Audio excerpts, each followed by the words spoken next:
Hi, Chef Matt here, and today I want to teach you how to make an incredible spiced rack of pork. So first I want to make the spice rub. So what we have here is some granulated garlic, some dried chili flake, some fresh cracked black pepper, some crushed fennel seed, crushed coriander seed, just a little bit of brown sugar, kosher salt, and then we want to microplane 1 lemon. So again, just the outside. We don't want to get into the white. We don't want any bitterness in here. This adds just a beautiful aroma of the lemon when we roast this pork rack in the oven. So the pork rack that I have in front of me here is a Berkshire pork rack. I got it from one of our vendors. Berkshire is just a type of heirloom pig. Chester White or a Duroc is also a great one, but I love to use the Berkshire or the black pig. It has really nice marbling. It has a good amount of fat in it. It has a little bit darker meat to the pork, okay, than most normal commodity pork, okay. So we've got our lemon here.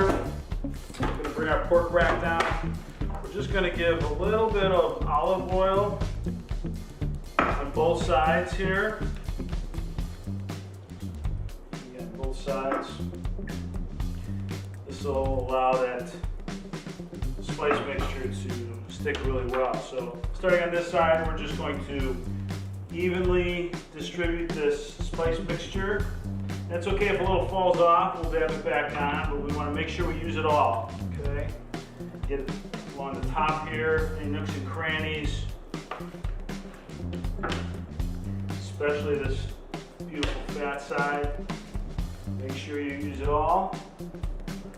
And we want this to go into the refrigerator for a good 4 hours. Overnight is actually preferable. You want to really let that seasoning sink into the meat. It'll also dry it slightly and make it a little bit nicer to brown in the oven. So into the refrigerator it goes. Next we're going to get our vegetables ready. So one of the vegetables that I wanted to show you, this is fennel. And typically we only use the bottom for cooking, but I also like to save what we call the fronds up top for garnishing later. So I just take these, throw them in a little bit of water, put them in the refrigerator. They'll be nice and beautiful, and I'll show you how to use those for garnish later. So basically this one, we have a bulb of fennel. We take the top off, we slice it in half, and basically core it out like an onion and cut each half in 4. And then we have some nice chunks like this. This is beautiful when it roasts, nice and sweet. We have 1 red onion that we've cut into 8. We have a rutabaga, which is another beautiful root vegetable that gets very, very sweet when it cooks for a long period of time and caramelizes. We've got 2 carrots, and then we have a celery root, basically the bottom of the celery. It's a nice root vegetable for the fall, and then just a few pieces of rosemary that we'll add at the end. So we're going to take these vegetables, we're going to put them into a large bowl. Put these on the side. And basically we're going to just add a little bit of olive oil. Just a few tablespoons of olive oil. Give those a good toss. Some fresh cracked black pepper. And then some kosher salt. And what's really nice about cooking this way, you can leave it there and just use your hands if you like. What's nice about cooking this way, this is going to be the base for some kosher salt. This is going to be the base for cooking this rack of pork. And as that fat and the flavor from the pork renders out, it'll actually help to cook the vegetables, but also to season them really, really nicely. We want to give them a really nice toss, make sure that all that seasoning is dispersed evenly there. Okay? And you see things are roughly about the same size. They're about 1-inch dice. The fennel we cut a little bit differently, and then the onion we can cut a little bit bigger because the onion will cook a little bit quicker, so we want those nice big pieces. But we just want a nice bed of these vegetables for the pork rack. So now that our pork rack has been outside the refrigerator for about a half hour, coming up to room temperature. We're gonna lay that right on top of the vegetables, and we want the fat side up. We want that to render and basically just continue to baste. And any bits of seasoning, you can just take and just put right on top there. Last thing we're gonna do is take this rosemary and just kind of pull it off and spread it all over. We have 2 sprigs here, some on the vegetables, some on top. You can actually leave the sticks in there. It's just a beautiful aroma. Just kind of spread them around here. And then into the oven we go. 325 degrees, hour 15, hour and a half, depending on the size of the rack. This is a pretty good sized rack. This is at least 5 pounds here. And we want to cook this to about 140 degrees.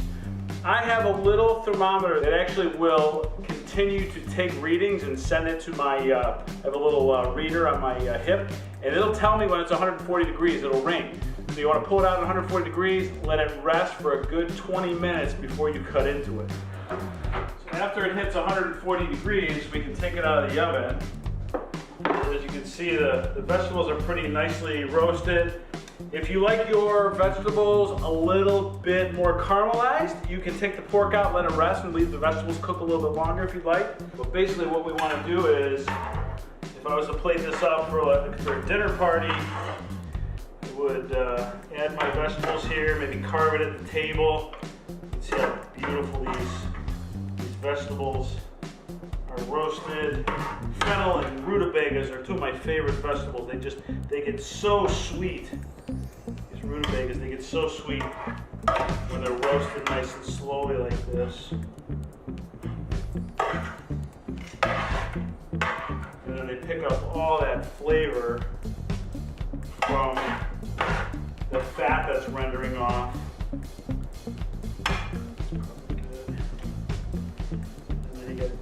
The aroma coming off this crust is just magnificent. So again, we want to let this rest for a while, but it's it's just a beautiful presentation when it comes to the table like this. And again, let it rest a little while longer before you slice into it. Let all those juices kind of mellow out, come back into the meat, and you got an amazing dinner here for you and your guests. Cheers to our 15th anniversary. Make sure you have this pork rack with a little bit of our 15th anniversary wine. Cheers.